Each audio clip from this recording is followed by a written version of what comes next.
여자가 언제 엄마의 마음을 알까요? 자식을 낳아본 다음에야 엄마의 마음을 안다라고 이야기합니다. 입양되어서 자기를 버린 엄마를 잊고 살았던 한 여자아이가 있었습니다. 자기를 버린 엄마를 찾고 싶은 마음도 없었습니다. 근데 엄마가 되었습니다. 그러자 자신을 버릴 때 엄마의 마음이 어떨까 고민하게 되었습니다. 네덜란드에서 살고 있었던 타라 보스라고 하는 여자분의 이야기인데요. 한국 이름은 강미숙. 이분이 한국에 돌아와서 자기 엄마를 찾기 시작했습니다. 엄마는 못 찾았고 아버지를 찾게 되었습니다. 네, 아버지와 만나는 과정이 쉽지가 않았고요.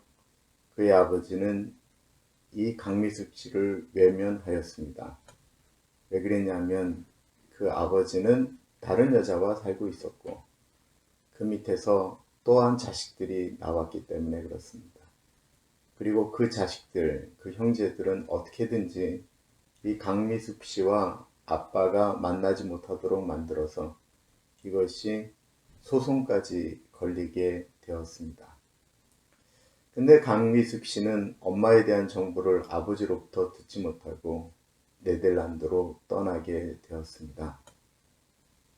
어제자 한국신문에 나온 슬픈 이야기였습니다. 이 아픔을 누가 주었을까요? 사실은 아버지가 준 것이죠. 그 아버지의 그 잘못된 삶이나 행동이 형제들 간에 이런 불신과 아픔을 주었습니다. 재산적인 문제도 있었습니다.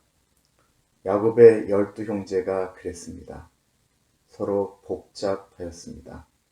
그랬기 때문에 아버지의 사랑을 받던 요셉을 팔아먹었던 것이죠. 그러나 그것이 그 형제들의 가슴 속에는 죄책감으로 남아 있었습니다. 아픔으로 남아 있었습니다. 그들이 먹고 사는 것이 어려워서 가나안에서 애굽 땅에 가서 식량을 구하다가 요셉을 만나게 되죠. 창세기 42장에 있었던 이야기입니다. 요셉은 그들을 알아봤지만 그 형제들은 요셉을 알아보지 못했죠. 요셉이 그들을 골탕 먹이는 것처럼 행동합니다. 너희들이 정탐꾼이 아니냐 뭐 이러저런 얘기를 하자 이들이 자기 안에 있는 이야기들을 끄집어냅니다. 이들은 히브리 언어로 이야기를 했죠. 요셉 앞에서 요셉은 그것을 전혀 못 알아듣는다라고 생각을 했습니다. 왜냐하면 창세기 42장에 보면 요셉은 통역을 두고 그들에게 이야기했기 때문에 그렇습니다. 이들이 우리가 그때 우리 동생의 그 고통하는 소리, 애원하는 소리를 외면했기 때문에 이런 아픔을 겪는 것이 아닌가 라고 이야기하면서 아파할 때 요셉이 심히 울었다라고 이야기하고 있습니다. 그리고 나서 그들을 집으로 돌려보냅니다. 식량을 많이 주고 돌려보냅니다. 그리고 시므이 형 한 사람을 볼모로 잡아놓고 막내 동생 베냐민을 데려오라고 이야기를 합니다. 그들은 먼 여정을 가다가 여관에 머물러서 자신들의 식량을 한 사람이 열어보았더니만 거기 돈이 있는 것입니다. 이제 정탐꾼으로 몰렸던 것이 아니고 도둑으로 몰리게 된 것입니다. 시므온을 데려오려면 베냐민을 데려가야 되는데 본인들이 정탐꾼이 아닌 도둑놈으로 이제 몰리게 되었으니 얼마나 걱정이 많았겠습니까? 편안하게 다시 식량을 가지고 돌아오던 길이 너무나도 무섭고 어렵습니다. 고통은 금방 사라지는 것이 아닙니다. 그 고통을 통해서 우리는 성숙해지는 것입니다. 요셉은 형들이 결코 편안하게 모든 것들을 잊고 지내기를 원한 것 같지는 않습니다. 그리고 사람에게는 잘못을 했으면 그것에 대한 대가를 지불하는 시간도 필요한 것입니다. 형제들이 야곱에게 갔습니다. 야곱이 이야기합니다. 시몬은 왜 안 오느냐 라고 이야기하자 자초지정을 다 이야기합니다. 그들이 우리를 정탐꾼으로 생각을 해서 우리가 우리 전후 사정을 다 이야기했습니다. 아버지, 시몬을 데려오려면 베냐민을 데려오라고 합니다. 그래야 믿는다라고 이야기합니다. 그때까지만 해도 야곱이 그렇게 놀라질 않았습니다. 그리고는 그들이 가져온 식량을 다 펼쳐보기 시작하자 자루마다 본인들이 지급했던 돈들이 들어가 있었던 것입니다. 얼마나 당황했을까요? 얼마나 힘이 들었을까요? 야곱이 그때 소리를 지릅니다. 너희가 내 아들 요셉을, 시므온을 이제는 베냐민까지 데려가려고 하느냐? 안 된다 라고 이야기합니다. 만약에 베냐민을 데려가면 나는 내 머리를 수올, 이 지옥이라고 하는 것이거든요. 지옥 같은 삶으로 들어가게 될 것이다 라고 이야기합니다. 아버지의 고통이 충분히 이해가 되지만 아직 야곱은 여전히 내려놓지 못하고 있는 것들이 있다라고 하는 것입니다. 하나님께 좀 맡겨드렸으면 참 좋았을 텐데 그는 애착한 것이 아니고 집착하였습니다. 형제간의 누구에 대한 편애와 사랑은 다른 형제들한테 아픔을 줍니다. 그러나 이미 10명의 형제들은 동생 요셉을 팔아버리면서 아팠던 것들을 기억합니다.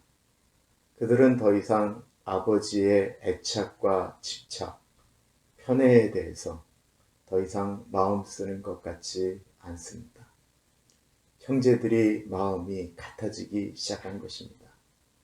그들이 아버지의 마음을 이해하기 시작했고요. 아버지 입장에서 말하기 시작했다라는 것입니다.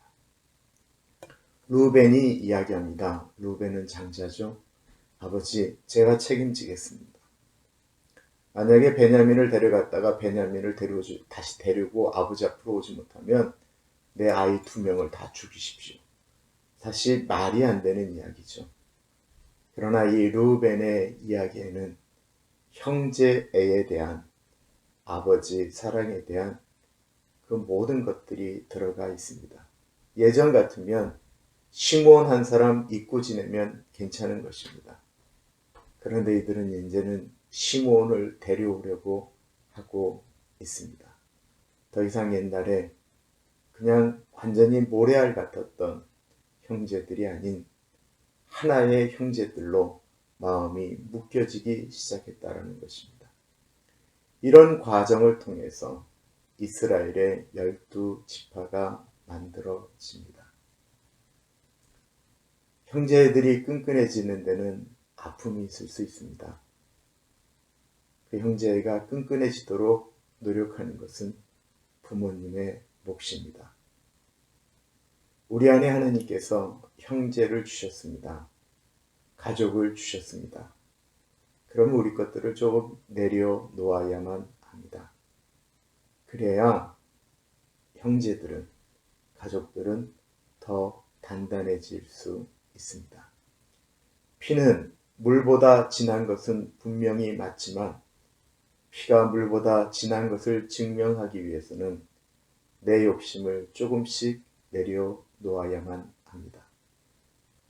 야곱이 베냐민을 안 보낸다라고 이야기해서 결국 오랜 시간이 지나도록 그 식량이 다 떨어지기 전까지는 베냐민을 애굽으로 보내지 않게 됩니다.